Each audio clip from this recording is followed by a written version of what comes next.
Have a vision. Another very important tip is to set goals for yourself.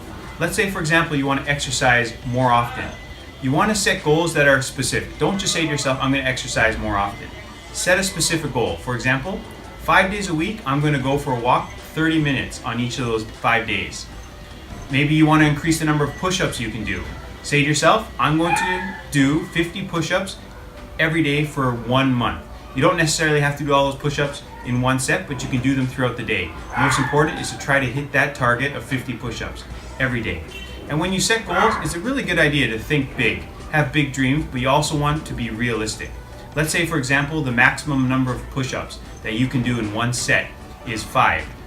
A good goal might not be to say, I'm going to do 100 push-ups every day for 30 days because one of your friends is doing it. Set a goal that's realistic for you. If your maximum number of push-ups is 5, maybe aim for doing 20 push-ups every day for 30 days. And then once you accomplish that goal, next time set an even bigger goal. And once you accomplish that, an even bigger goal. As motivational speaker Eric Thomas would say, small steps, great distances. Make a little progress all the time, and eventually you'll be making big progress. So set small, realistic goals for yourself, accomplish those, and keep making them bigger, and over time, you'll be doing big things.